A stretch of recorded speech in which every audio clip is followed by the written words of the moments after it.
Pemirsa, Presiden Joko Widodo telah menekan aturan baru terkait kesehatan nasional. Salah satu poin yang dibahas mengenai pengenaan cukai pada pangan olahan termasuk pangan olahan siap saji. Aturan ini pun menuai pro dan kontra dari masyarakat. Aturan ini juga mendapat perhatian khusus dari anggota DPR RI perihal pelaksanaan dan pengawasannya.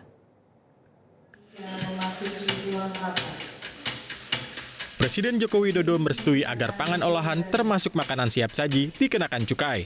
Aturan itu tertuang dalam Peraturan Pemerintah Nomor 28 Tahun 2024 Pasal 194, di mana aturan itu bertujuan untuk mengendalikan serta menentukan batas maksimal kandungan gula, garam, dan lemak. Menanggapi aturan itu, Direktur Komunikasi dan Bimbingan Pengguna Jasa Direktorat Jenderal Bea dan Cukai Kementerian Keuangan Nirmala Dwi Herianto mengatakan opsi pengenaan cukai terhadap makanan cepat saji masih bersifat usulan dari Kementerian Kesehatan. Sementara itu, anggota Komisi 11 DPR RI Charles Meikiansah meminta pemerintah memastikan kebijakan itu tidak merugikan pelaku usaha kecil seperti UKM dan UMKM. Charles pun mempertanyakan bagaimana implementasi dari pengenaan cukai itu kepada pelaku usaha kecil, terutama pedagang kaki lima. Yayasan Lembaga Konsumen Indonesia ikut mengomentari aturan pengenaan cukai pada masakan cepat saji sebagai upaya pengendalian gula dan lemak.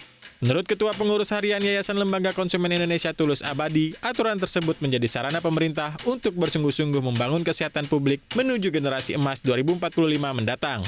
Tahun 2024 itu saya kira memang momen yang strategis ya, karena secara keseluruhan kalau ini dilakukan secara konsisten dan sungguh-sungguh, itu bisa menjadi trigger untuk pemerintah ke depan mewujudkan satu fenomena generasi emas yang diklaim selama ini tahun 2045. Ya, karena dengan instrumen PP 28 2004 ini secara detail mengatur masalah upaya-upaya untuk mewujudkan kesehatan publik dari berbagai dimensi yang dilakukan.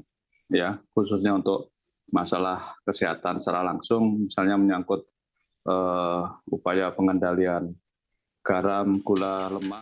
Respon dari masyarakat pun beragam terkait kebijakan tersebut. Sebagian setuju sebab akan berdampak jangka panjang terhadap kesehatan masyarakat, namun di lain sisi sebagian kontra karena akan berpengaruh pada harga dan nasib UMKM. Setuju, karena seperti yang kita tahu ya, angka diabetes di Indonesia kan tinggi, sehingga apabila dikenakan peraturan mengenai cukai untuk barang-barang yang mengandung gula gitu ya, makanan yang mengandung gula, itu dampaknya akan baik untuk masyarakat secara luas gitu. Lebih ke nggak setuju ya, karena kayaknya mungkin kenapa masyarakat juga lebih tinggi konsumsi untuk barang-barang siap saji yang mengandung gula, garam, dan lemak tadi, karena mungkin memang bisa menjangkaunya produk-produk seperti itu siap saji. Jadi ya menurut saya kalau kebijakan pemerintah seperti itu menurut saya agak merugikan untuk masyarakat Indonesia ya, karena apalagi kalau cukai naik, UMKM kan menjadi lebih susah. Harga dan lain-lain itu kan merugikan masyarakat sekitar. Kayak seperti pedagang-pedagang kecil seperti ini, dia beli harga pasar segala macam, cabai dan lain-lain itu kan jadi lebih susah. Tim Liputan, Metro TV. Jelajahi cara baru mendapatkan informasi. Download Metro TV Extend sekarang.